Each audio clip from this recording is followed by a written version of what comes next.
आज जो हम पढ़ेंगे वो है distance of closest approach and impact parameter, मतलब 2 ही टॉपिक करेंगे और इसके जितने भी पीवाईक्यूज है उसको करेंगे, ठीक है। वैसे कराने में इसको 10 मिनट लगते हैं, पर प्रॉपर मैं टाइम लूंगा, इसको सारे क्वेश्चंस कराऊंगा पीवाईक्यूज के, ठीक है। सबसे पहले समझो कि डिस्टेंस ऑफ क्लोजेस्ट अप्रोच क्या होता है। हमने ना अल्फा पार्टिकल सबको पता है, अल्फा पार्टिकल क्या होता है बेटा? अल्फा पार्टिकल होता है हीलियम 2+, हीलियम 2+। आप इसका ध्यान रखना, इसमें 2 चीजें पता होना चाहिए कि इसका चार्ज कितना होता है बेटा और मास कितना होता है। चार्ज जो होता है इसका 2 टाइम्स ऑफ इलेक्ट्रॉन लिख सकता हूँ सीधा पॉजिटिव में, क्योंकि जितना एक इलेक्ट्रॉन पे चार्ज होता है। अच्छा, ऑप्टिकल आइसोमेरिज्म वीडियो जा चुकी है, ठीक है। ऐसा समझ, चार्ज जो है 2 इलेक्ट्रॉन लूंगा, क्यों? प्रोटॉन पे जितना चार्ज होता है उतना ही इलेक्ट्रॉन पे होता है। द डिफरेंस इज कि प्रोटॉन जो है पॉजिटिवली चार्ज होता है और electron is negatively charge. And तुम्हें ये भी पता होना चाहिए कि जो चार्ज उसकी वैल्यू कितनी होती है बेटा। एक इलेक्ट्रॉन में जो चार्ज होता है ना, उसकी वैल्यू होती है 1.6 × 10⁻⁻। कोई दिक्कत, कोई परेशानी है ना? इतना समझ आता है, ठीक है। अब मास कितना होता है इसका? मास होता है 4 times of mass of proton. और ऐसा क्यों है? क्योंकि जब हीलियम क्या है, हीलियम तुम्हारा, इसमें कितने प्रोटॉन्स हैं? 2 प्रोटॉन्स है प्लस 2 न्यूट्रॉन्स है, और इनको एक साथ क्या बोलते हैं? न्यूक्लियॉन्स, ठीक है। इलेक्ट्रॉन, 2 इलेक्ट्रॉन थे वो निकाल दिए मैंने, तो बस यही बचा है, न्यूक्लियस बचा हुआ है। तो इसका 4 टाइम्स मास ऑफ प्रोटॉन होता है, कोई दिक्कत, कोई परेशानी है ना? और twice of charge on electron होता है, चार्ज ऑन प्रोटॉन होता है, कोई दिक्कत? हाँ। अब हुआ क्या? हुआ ये कि हमने एक एक्सपेरिमेंट करा जिसमें हमने अल्फा रे ली, ठीक है। और यहां पर तुम्हारा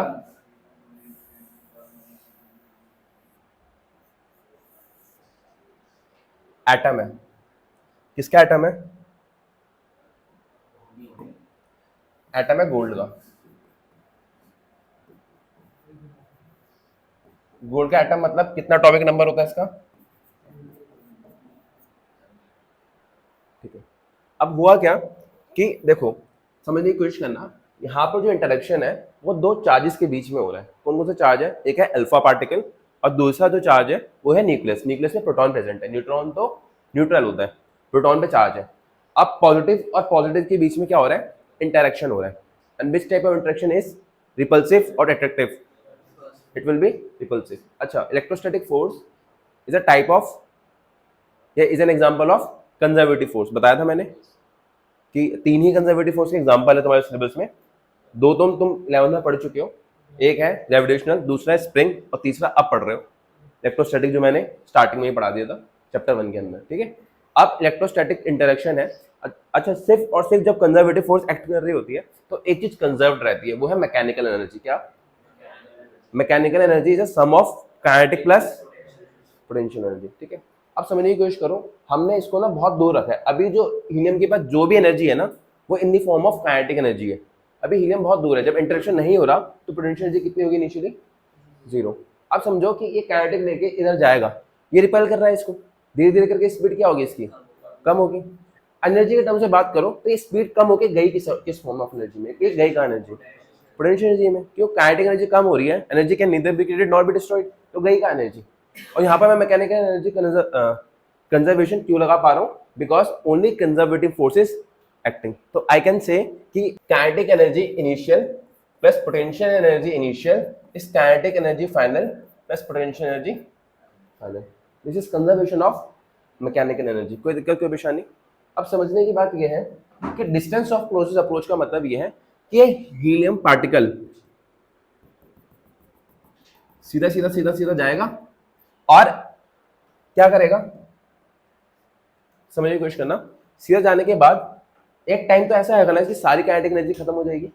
जैसे काइनेटिक एनर्जी सारी की सारी खत्म हो जाएगी। अच्छा, एक बात बताओ, even there is a repulsive force, still it is going towards the nucleus. Why? Because it has kinetic energy, है ना। उसको रिपेल कर रहा है, फिर भी उसके पास जा पा रहा है। क्यों जा पा रहा है? क्योंकि इसके पास काइनेटिक एनर्जी है। But at this moment kinetic energy become 0। Momentarily किस पे आ जाता है? रेस्ट पे। अब जैसे ही रेस्ट पे आया, अब रिपल्सिव फोर्स के डायरेक्शन को क्या कर देगा? रिवर्स कर देगा। ये न्यूक्लियस के जितना पास आ पाया है, मैक्सिमम डिस्टेंस जो यहाँ पर, मतलब जितना पास नियर आ पाया है, ये जो डिस्टेंस है न्यूक्लियस से, इसको बोलते हैं distance of closest approach. This distance is known as बेटा डिस्टेंस ऑफ, क्या डिस्टेंस ऑफ क्लोज अप्रोच का मतलब समझ आया? अच्छा एक बात बताओ, इससे मैं रफ आइडिया दे सकता हूँ न्यूक्लियस के बारे में, बट एग्जैक्ट आइडिया नहीं बता सकता। क्यों? क्योंकि न्यूक्लियस के पास पहुंचा है, न्यूक्लियस पे नहीं पहुंचा है ना। इसके पास इतनी न्यूक्लियस के पास, बिल्कुल न्यूक्लियस के पास कब पहुंचेगा? जब इसके पास इनफ काइनेटिक एनर्जी होगी, बट अभी इसके पास इतनी काइनेटिक एनर्जी नहीं कि बिल्कुल न्यूक्लियस के पास पहुंचे। ये क्वेश्चन आता है कि जो डिस्टेंस ऑफ क्लोजेस्ट अप्रोच है, क्या वो रेडियस ऑफ न्यूक्लियस के बराबर है? नहीं। जो डिस्टेंस ऑफ क्लोजेस्ट अप्रोच है, देखो ये पूरा डिस्टेंस ऑफ क्लोजेस्ट अप्रोच है, पर रेडियस ऑफ न्यूक्लियस कितना है? इतना सा, समझ रहे हो? तो distance of closest approach nucleus के जो रेडियस होता है उससे ज्यादा होता है ना। बस ये बताता है कि न्यूक्लियस से कितना पास पहुंच गया। डिस्टेंस ऑफ क्लोज अप्रोच क्या है कि मैक्सिमम कितना वो उसके पास पहुंच पा रहा है। और इसमें कौन सी इंटरेक्शन हो रही है? Electrostatic interaction. कोई दिक्कत, कोई परेशानी?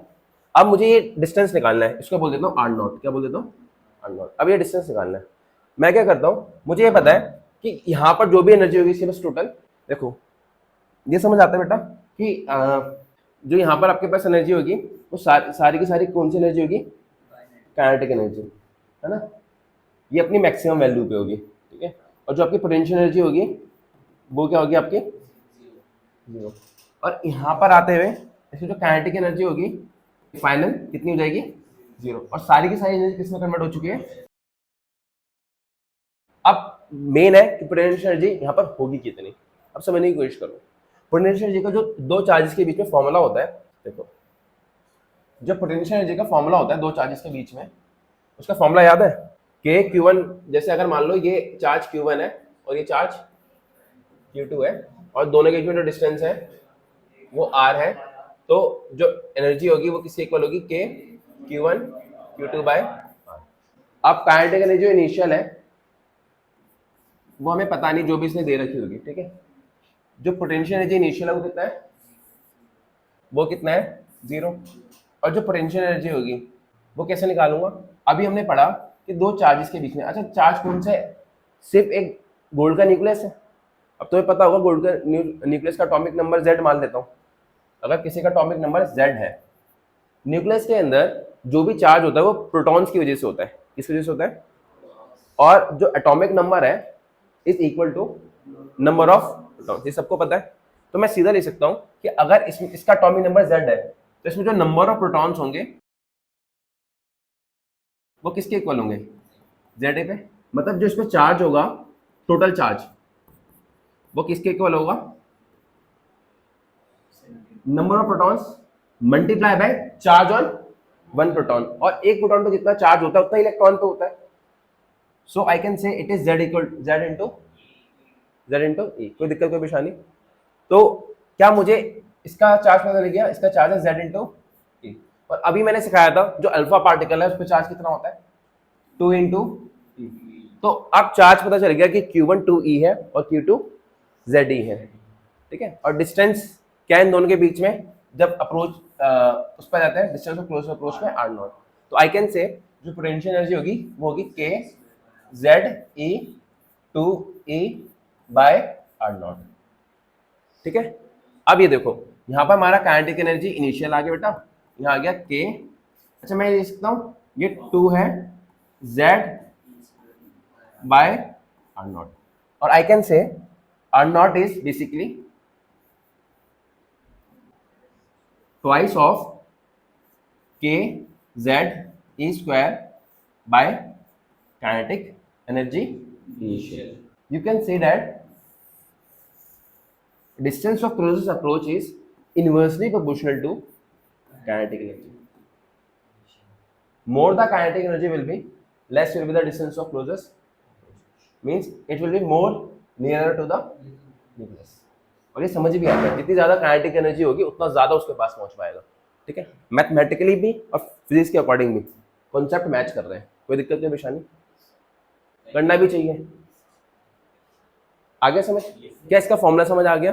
क्या इसको लिखना है? देखो तुम लोगों ने पढ़ लिया जो डिस्टेंस ऑफ क्लोजेस्ट अप्रोच है R not, it is K, पहले तो याद रखो K Z E square by kinetic energy. इसको बस किससे मल्टीप्लाई कर रखा है?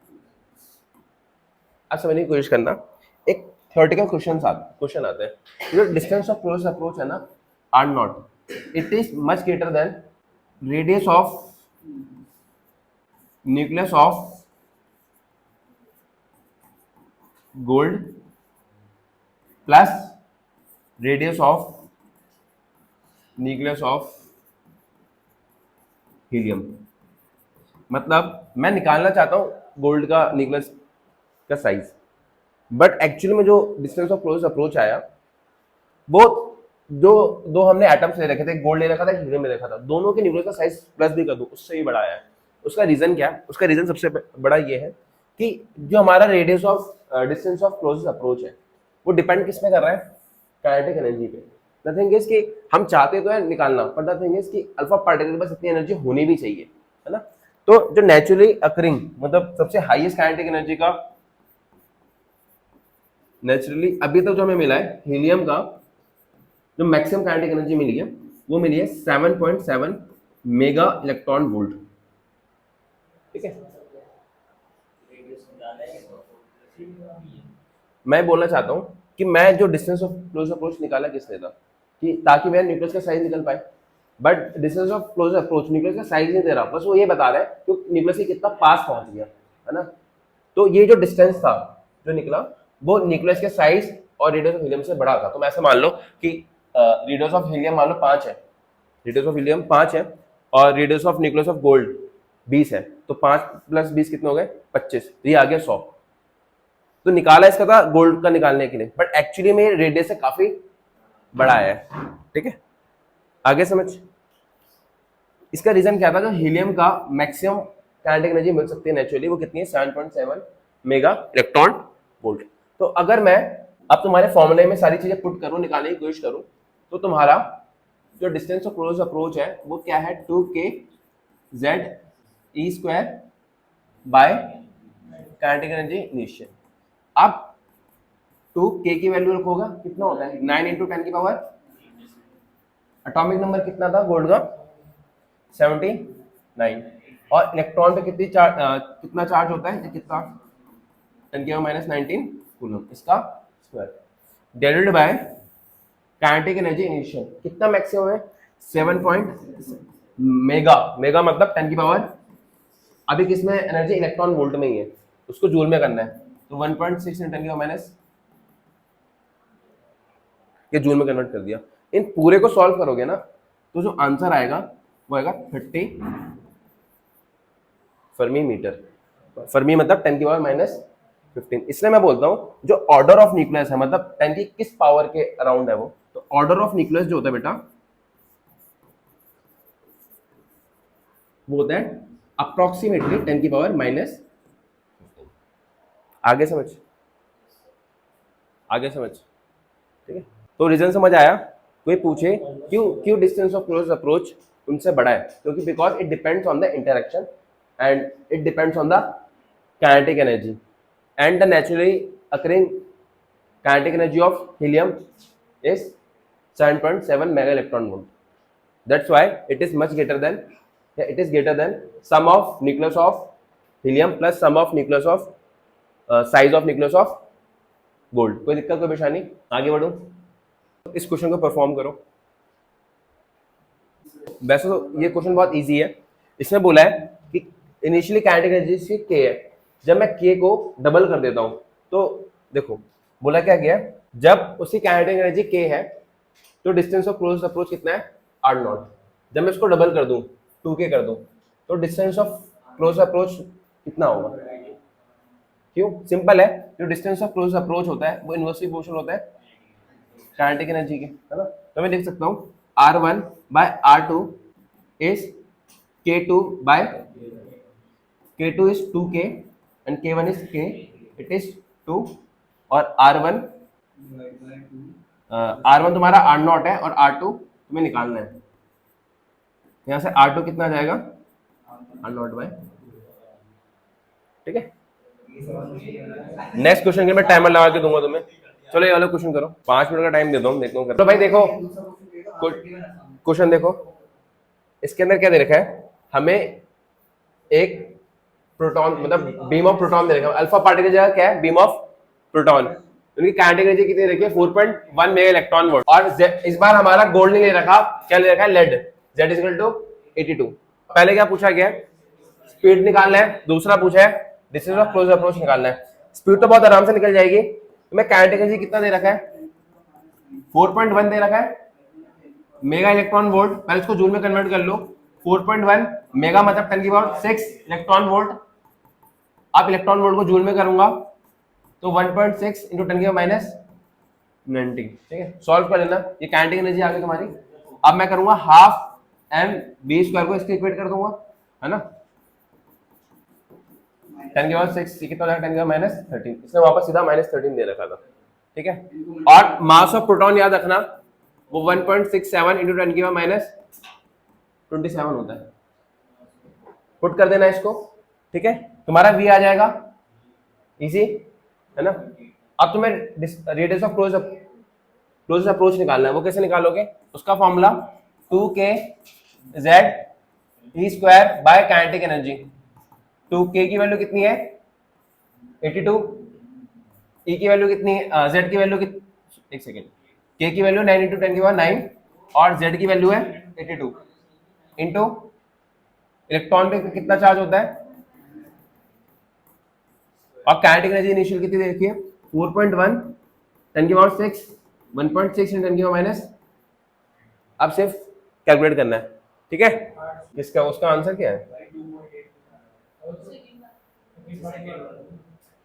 28.8। देखो इसमें ना एग्जैक्टली बोला गया है, यहाँ पर ध्यान से देखो, इस क्वेश्चन में क्या बोला गया है, इन जाइजर एंड मार्जन एक्सपेरिमेंट, है ना, कौन सा रिपोर्ट की बात ही कर रहा है ये, but is the distance of close approach to the nucleus of a 7.7 mega electron volt alpha particle. मतलब काइनेटिक एनर्जी कितनी इनिशियल दे रखी है 7.7 मेगा इलेक्ट्रॉन वोल्ट before it comes momentarily to rest. Simple सी बात है, क्लोजेस्ट अप्रोच पे वो रेस्ट पे ही आता है, मोमेंटरली की बोला पर्टिकुलर एक मोमेंट के लिए आता है, उसके बाद क्या कर लेता है वो रिवर्स कर लेता है एंड रिवर्सेस द डायरेक्शन। तो डिस्टेंस ऑफ क्लोज अप्रोच है, क्या काइनेटिक एनर्जी में दे रखी है, क्या हमें अगर जाइजर एंड मार्जन एक्सपेरिमेंट बोल रहा है तो z की वैल्यू कितनी लूंगा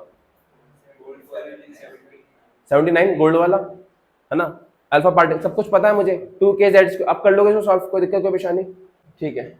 अब मैं तुम्हें नेक्स्ट चीज पढ़ा देता हूँ, डेट इज, देखो ये क्वेश्चन होमवर्क कर लेना, ये थर्ड क्वेश्चन है ना ये वाला, ये होमवर्क है, ये मैंने बताया था सॉल्व करके भी 31। अब देखो जो नीचे वाला क्वेश्चन है दिस इज योर होमवर्क। अगली चीज पढ़नी है हमें इम्पैक्ट पैरामीटर, ये बहुत इजी है, बहुत ज्यादा टफ नहीं है, 2 मिनट में समझ आ जाएगा, है ना। इम्पैक्ट पैरामीटर क्या होता है, ये डिस्टेंस है ना, परपेंडिकुलर डिस्टेंस है, किसका परपेंडिकुलर डिस्टेंस है to the velocity of alpha particle. मान लो ये न्यूक्लियस है, ठीक है जी, अब जो अल्फा पार्टिकल है वो ऐसे जा रहे हैं, ठीक है जी, तो वेलोसिटी कैसे हो गई, वेलोसिटी ऐसे हो गई, यहां से परपेंडिकुलर डिस्टेंस क्या होगा, this will be the perpendicular distance, और जो ये परपेंडिकुलर डिस्टेंस है ना, ये जो परपेंडिकुलर डिस्टेंस है इसको b से रिप्रेजेंट करूंगा, इसको बोलते हैं इम्पैक्ट इस परपेंडिकुलर डिस्टेंस को। एक बात बताओ, सिंपल सी बात समझने की कोशिश करना, अगर हमारा इससे ना स्कैटरिंग के बारे में पता चलेगा, अगर हमारा इम्पैक्ट पैरामीटर ज्यादा है, मतलब ज्यादा है तो वो न्यूक्लियस से ज्यादा दूर होगा, अगर दूर ज्यादा होगा तो स्कैटरिंग ज्यादा होगी कम होगी, शर्म नहीं हो रही, कम होगी ना, स्कैटरिंग कम होगी, न्यूक्लियस से ज्यादा दूर है, इतना ज्यादा, अरे बहुत ही कम अल्फा पार्टिकल्स थे ना जो बिल्कुल सामने से आ रहे थे वही घूम पा रहे थे, जो दूर से जाते हैं वो तो कम स्कैटरिंग एंगल से, तो स्कैटरिंग क्या होगी इनकी, मतलब स्कैटरिंग एंगल जो होगा इनका क्या होगा, कोई दिक्कत कोई परेशानी नहीं समझ आया, देख ध्यान से समझने की कोशिश करियो, यहाँ पर है ये न्यूक्लियस, ठीक है,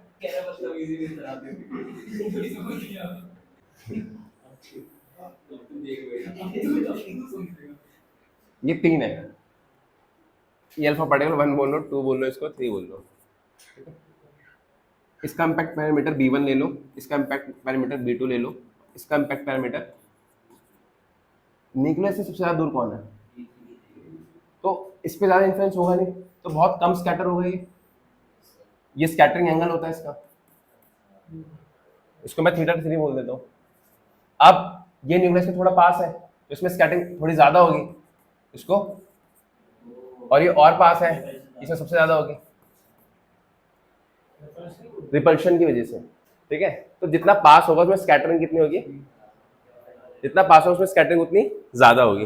देखो हम पीवाईक्यूज कर रहे हैं, इम्पैक्ट पैरामीटर सबको समझ आ गया। अच्छा, इम्पैक्ट पैरामीटर में एक चीज बतानी रह गई थी, सुनो। इम्पैक्ट पैरामीटर का फॉर्मूला क्या होता है उसको देखना और समझना। इम्पैक्ट पैरामीटर का फॉर्मूला देखो, बी इसका फॉर्मूला होता है, पहले तो ये ध्यान रखो जो पहले याद किया था, के Z E square by kinetic energy, ये याद करा था। बस इसको मल्टीप्लाई किससे कर देना है, cot theta by 2, theta is the scattering angle, cot formula है ये। अब बस याद करने का तरीका क्या है, याद करने का तरीका ये है, तुम्हें ये ध्यान रखना है के Z E square by kinetic energy initial.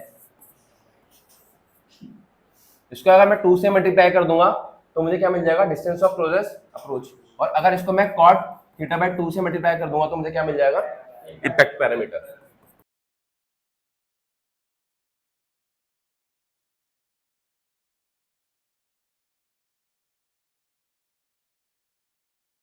मुझे कोई ऐसा तो नहीं इसको स्कैटरिंग का मतलब नहीं पता। चलो यहाँ पर देखो, देखो सबसे पहला ये वाला क्वेश्चन आता है हमारे सामने। सबसे पहला क्वेश्चन देखो, an alpha particle approaches a gold nucleus in Geiger and Marsden experiment with kinetic energy के, it momentarily stops at a distance d from the nucleus, मतलब d is the distance of closest approach and reverses its direction, then d is proportional to,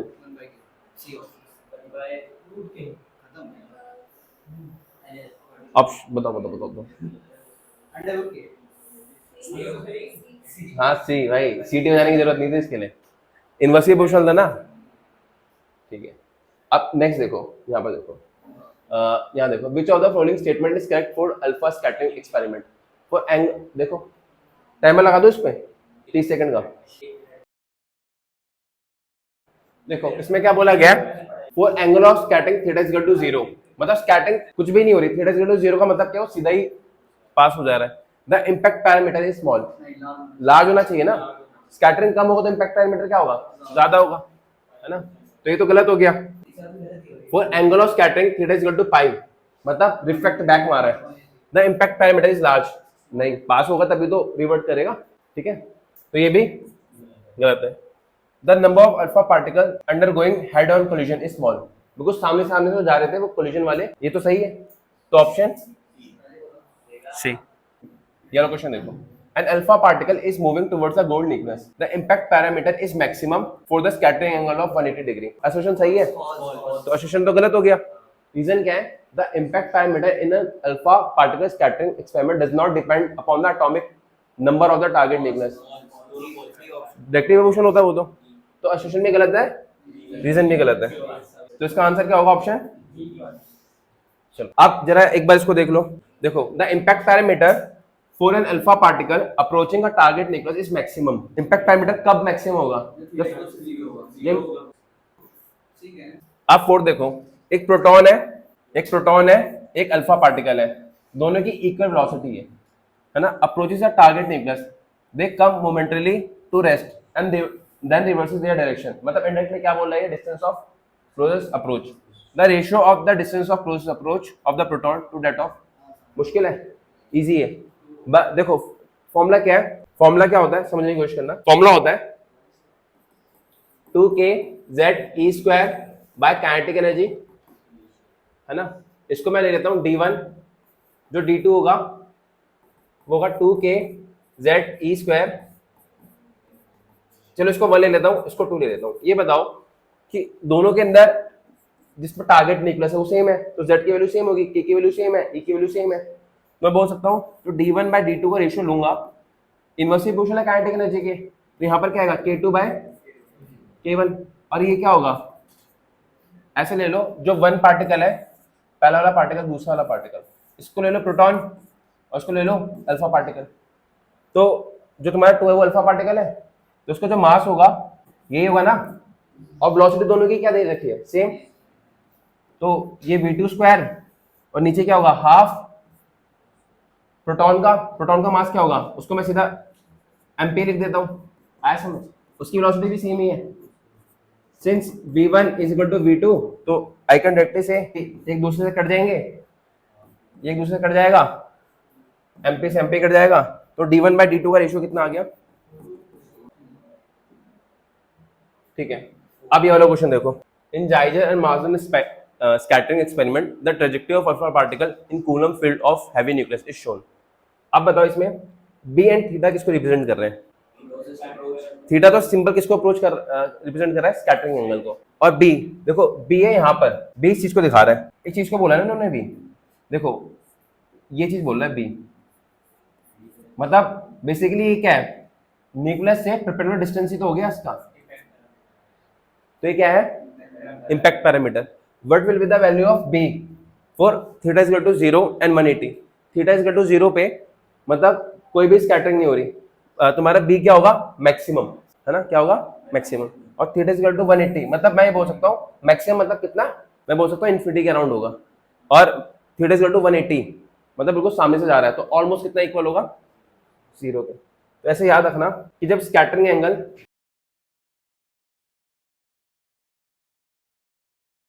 दूसरा है 180, जब 0 होगा तो b क्या होगा maximum मतलब, और जब ये क्या होगा b क्या होगा मिनिमम मतलब अप्रोक्सीमेट इक्वल टू,